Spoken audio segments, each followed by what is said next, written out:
एहतेशाम जी, मैं सीधा सवाल आपसे जानना चाहूंगा। जफर याब जिलानी कहते हैं कि नहीं, संभव नहीं है, सरकार का केस है, लेकिन सुप्रीम कोर्ट में जाकर सरकार तो कह सकती है ना, क्योंकि साधु संत ये मांग कर रहे हैं, सुब्रमण्यम स्वामी ये मांग कर रही है, शिवसेना ये मांग कर रही है, और देश के एक बड़े तबके की मांग है कि इन केसेस को वापस लिया जाए। क्यों ना मुस्लिम समाज भी आ गया और कहे कि इस हिंदू मुसलमान विवाद का हमेशा के लिए पटाक्षेप और इन केसेस को वापस लिया जाए। आपका क्या मानना है?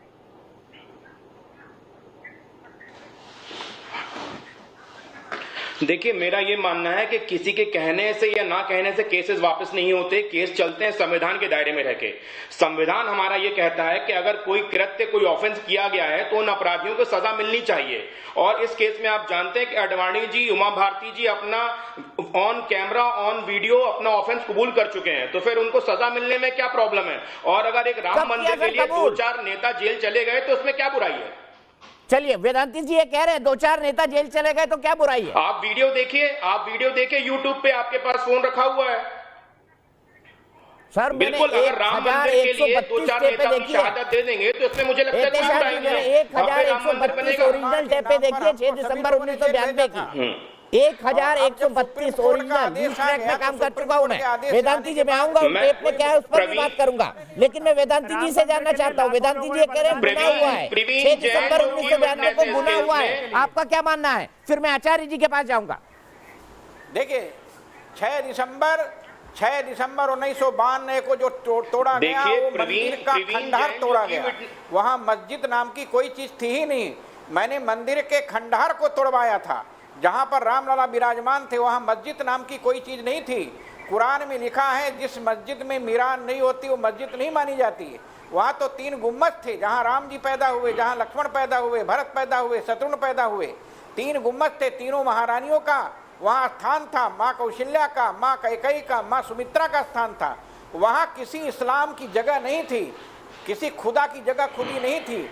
वहाँ राम की जन्मभूमि थी, हनुमान जी की मूर्ति थी, सभी देवी देवताओं की मूर्ति थी, ऋषियों की मूर्तियाँ थी। वहाँ पर इस्लाम का कोई चिन्ह मिला ही नहीं। वहाँ जो भी चिन्ह मिला मंदिर का चिन्ह मिला। ठीक है, उन्होंने, उनका कहना है कि उन्होंने मस्जिद को नहीं तोड़ा, मंदिर का खंडहर था जिसको रिनोवेशन के लिए तोड़ा गया। क्या कहना है आपका? बड़ी दो टूक बात कही है वेदांती साहब ने। मस्जिद नाम की कोई चीज थी ही नहीं वहाँ पर, मस्जिद नाम की कोई चीज थी ही नहीं वहाँ पे।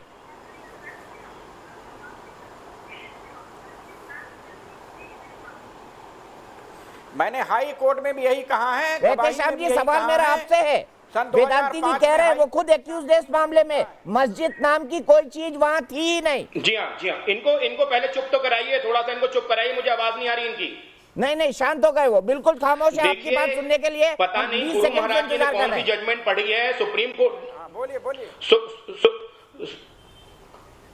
जी, सुप्रीम कोर्ट कह चुका है कि वहां पे मस्जिद को गिरा के मंदिर बनाया गया है, लेकिन किसी कारणवश वहां पे मंदिर का निर्माण पुनः हो रहा है। लेकिन आप ये देखिए, मैं अगर इस आर्गुमेंट को मान भी लूं कि बाबर ने वो मंदिर गिराया, लेकिन क्या बीजेपी के नेताओं को, संघ के नेताओं को मस्जिद गिराने का कानूनी अधिकार था? उनके उस कृत्य से, उनके उस घिनौने काम से पूरे देश में धार्मिक दंगे हुए। तो क्या इस बात की आजादी अडवाणी जी को, उमा भारती जी को कौन देता है कि देश में दंगे करवाएं और एक मस्जिद को गिराएं? आप बताइए इस बात को। आप तो खुद इतने बड़े पत्रकार हैं, आपका क्या मानना है इस बारे में? ठीक है, सवाल का जवाब आचार्य धर्मेंद्र जी से लेते हैं। आचार्य धर्मेंद्र जी, एक बहुत ही घृणित कृत्य हुआ 6 दिसंबर 1992 को, ये कहना है एहतेशाम कुरैशी जी का, सुप्रीम कोर्ट के वकील है। पुराना मंदिर तोड़कर नया मंदिर बनाने के लिए क्या आपत्ति है? हमने खंडहर के मंदिर को तोड़वा सरासर झूठ का संकल्प लिया था। वेदांती जी, एक मिनट, आचार्य जी आ रहे हैं, आचार्य जी बोलिए। सत्य, पहले इनसे कहिए चुप हो जाएं। चुप है सर, बिल्कुल पहले चुप हो जाएं, उसके बाद मैं बोलूंगा। सरासर केवल झूठ, केवल झूठ।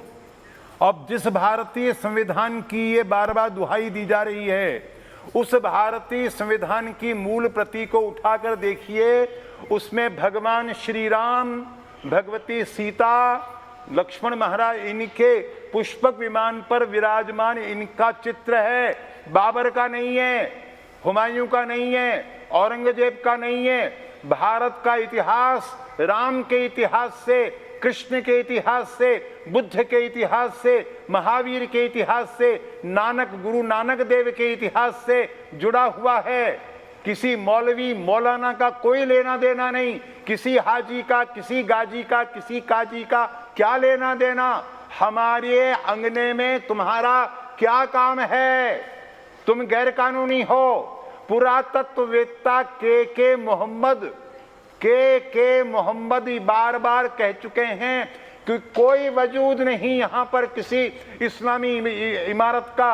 ठीक है, आचार्य जी जवाब ले लेते हैं। जवाब दीजिए साहब जी, जवाब दीजिए। आचार्य जी का जो कहना है कि एएसआई ये साबित कर चुकी है और एएसआई की इस फाइंडिंग को सुप्रीम कोर्ट ने भी माना है। फिर हमारे साथ थोड़ी ही देर में एक बहुत महत्वपूर्ण मेहमान जुड़ने वाले हैं जिनसे हम 1-to-1 बात करेंगे। मेरी बात पूरी नहीं हुई है अभी। आचार्य जी मैं आ रहा हूं आपके पास, एक काउंटर ले लूं इनसे। अगर लंबी बात हो जाएगी तो जवाब में मजा नहीं आएगा, जवाब वो ठीक से दे नहीं पाएंगे। आपके पास फिर आ रहा हूं मैं, एहतेशाम जी। ठीक है, हम इंतजार करेंगे तेरा कयामत तक। खुदा करे कि कयामत हो और तू आए।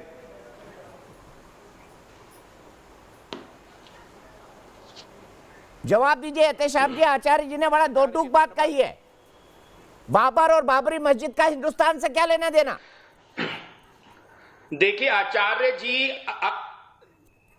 देखिए धर्मेंद्र जी को मैं एक बात बताना चाहता हूं कि जो संविधान की उन्होंने व्याख्या करी है ये मेरे हिसाब से तो मेरी नॉलेज के परे है। इन्होंने कौन सा संविधान पढ़ा है? इन्होंने शायद संघ का संविधान पढ़ा है, तभी ये इस तरह की बातें कर रहे हैं। हिंदुस्तान जो है वो हिंदू मुस्लिम सिख ईसाई सबका खून शामिल है हिंदुस्तान की आजादी में। और हिंदुस्तान मुल्क में अगर ये बात कह रहे हैं कि यहाँ पे कोई मौलाना, कोई इस्लाम का कोई वो वजूद नहीं था, तो मुझे लगता है कि स्वामी जी को फिर से कुछ किताबें पढ़ने की जरूरत है।